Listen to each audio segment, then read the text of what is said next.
స్వాగతం. నమస్తే తెలకపల్లి రావు గారు. నమస్తే వాసుదేవ్. సో ఈరోజు చాలా సెన్సేషనల్ డెవలప్మెంట్స్ చోటు చేసుకునే ముందుగా తెలుగు రాష్ట్రాల్లోకి వస్తే global star Allu Arjun arrest చేశారు చిక్కడపల్లి పోలీసులు. తీసుకెళ్లారు. ఆయన బట్టలు మార్చుకోవడానికి కూడా టైం ఇయ్యరా అంటూ కొంత ఆయన అసహనం వ్యక్తం చేశారు. బట్ వాళ్ళ సందేహాలు వాళ్ళకుంటే మొత్తం 4 సెక్షన్ల కింద ఫైల్ చేస్తే 105 నాన్ బెయిలబుల్ 5 నుంచి 10 ఏళ్ళు, 118 రెడ్ విత్ 3/5 ఇవన్నీ కూడా భారత న్యాయ సంహిత చట్టాలు.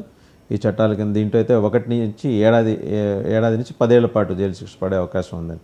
అంటే too early to arrive in to such conclusions. ఎందుకంటే ఒక పక్క ఆయన హైకోర్టులో అఫిడవిట్ కూడా దాఖలు చేశారు. అవును, ఇప్పుడు ఒకటండి, ఎంత గ్లోబల్ స్టార్ అయినా ఇంకోటైనా అక్కడ ఒక ప్రాణం పోయింది, ఒక ఘటన, ఒక విషాదం. ఆయన కూడా చాలా ప్రగాఢమైన విచారం, సహాయం అన్ని ప్రకటించారు, ఇవన్నీ జరిగాయి.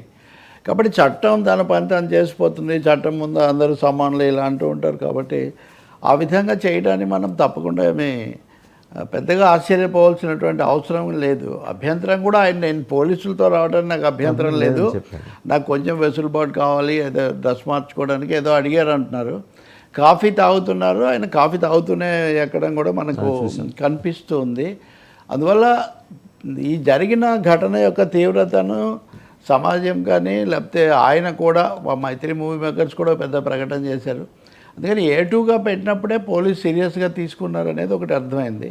రెండోది, దీని ద్వారా ఒక మెసేజ్ పంపాలి అన్న ఉద్దేశం కూడా వాళ్ళకు ఉండొచ్చు. అందుకని ఇంతకుముందే థియేటర్ మేనేజర్ను ఓనర్ని అనుకుంటా ఇది అరెస్ట్ చేశారు ఇదివరకే, ఆ ఇన్ఛార్జిని. వాళ్ళు వాదిస్తున్నారు, మీరు అన్నట్టు ఈయన హైకోర్టులో వేశారు. అంటే ఈయన కంటెన్షన్, ఈయన వాదన ఏంటి, నేను చెప్పాను పోలీసులకు, థియేటర్ వాళ్లకు సమాచారం ఇచ్చానని వీళ్ళు అంటున్నారు. కానీ నేను చూస్తే పోలీసులు ఆ రోజు 4వ తారీఖు తర్వాత వాళ్ళు చేసిన ప్రకటనలో తమకు సమాచారం లేదని పోలీసులు అంటున్నారు. సో ఈ విషయాలన్నీ హైకోర్టు ముందు తప్పకుండా విచారణకు వస్తాయి. ఇది బెయిలబుల్ కాదు కాబట్టి మీరు చెప్పిన 105 అలాగే 118 నాన్ బెయిలబుల్ అని, అదే అందుకనే నాన్ బెయిలబుల్ కాబట్టి కొంత ఆ ప్రక్రియ ఏదో జరిగిన తర్వాత అతనికి సంబంధించి తీసుకోవచ్చు. తీవ్రమైన పరిణామమే, గుణపాఠమే, ఒక హెచ్చరికగా కూడా ఇది ఉంటుంది. కానీ అదే సమయంలో వ్యక్తిగతమైన దీన్ని కాకుండా సాధారణంగా తీసుకోవాల్సిన జాగ్రత్తలు ఎలా ఉండాలి ఇలాంటి అప్పుడు అన్నదానికి ఇది ఒక గుణపాఠంలాగా. అంటే ఇక్కడ చిన్న సందేహం సార్, చాలామంది ఈవెన్ నెటిజన్స్ కూడా వ్యక్తం చేస్తుంటే, మీకు తెలుసు ఆర్టీసీ క్రాస్ రోడ్స్లో సంధ్యా థియేటర్కే ఏ సినిమా హీరో అయినా అక్కడికే వస్తారు వాళ్ళ first movie. So since that has been a regular practice, police would have taken some early steps అనే మాట వినిపిస్తుంది. పోలీసు సింపుల్గా ఏంటంటే to escape themselves from the scene, వీళ్ళని సంధ్యా థియేటర్ మీద, అల్లు అర్జున్ మీద కేసు పెట్టేసి చేతులు దులుపుకున్నారనే ఒక ఆరోపణ కూడా వచ్చింది. అంటే తప్పకుండా పోలీసుల మీద ఇలాంటివి చాలా ఉంటాయి. కొన్ని సందర్భాల్లో చాలా తీవ్రమైన వాటికి కూడా వాళ్ళు స్పందించరు.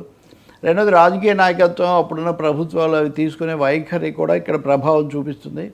మూడోది, అల్లు అర్జున్ హైకోర్టుకే చెప్పేశాడు కదా, నేను పోలీసులకు చెప్పి వెళ్ళాను అని. ఆయన హైకోర్టులో తన కేసుకు ఆధారంగానే అది చూపిస్తున్నప్పుడు దానికి సంబంధించి ఆయన దగ్గర ఆధారాలు ఉండాలి.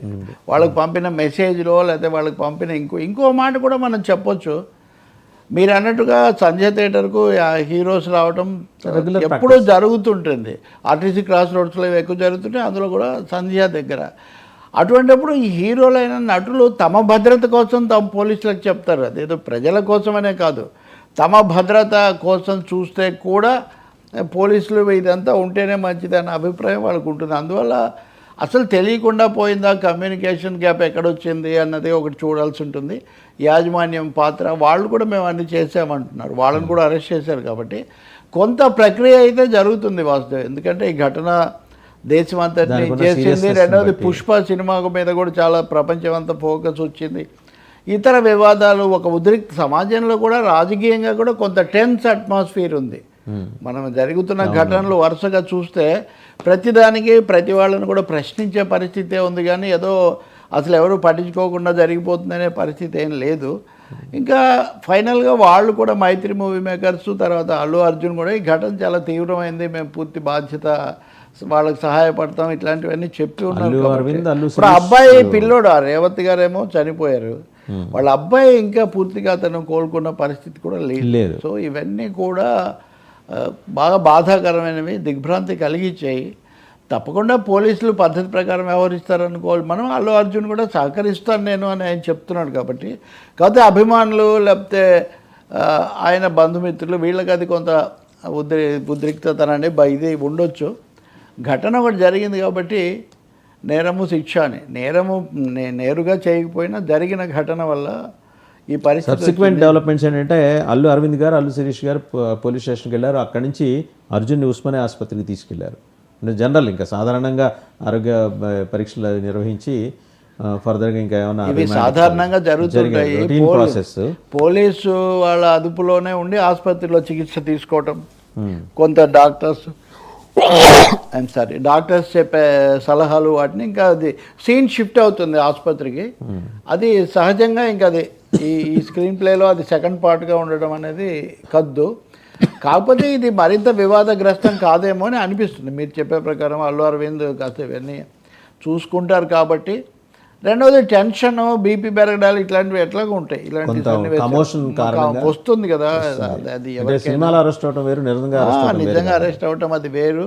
ఆయన ఏమన్నాడు ఈ విషయం మీద మేము స్పందించడానికి కూడా చేతగానే అంతగా మేము షాక్కు గురయ్యాము, దాని నుంచి ఇప్పుడు కోలుకోని నేను చెప్తున్నాను, ఒక విధమైన ఉద్రేకానికి గురయ్యామని. కాబట్టి తప్పకుండా దీన్ని పద్ధతి ప్రకారము అలా కోర్టు ముందు కూడా ఉంది.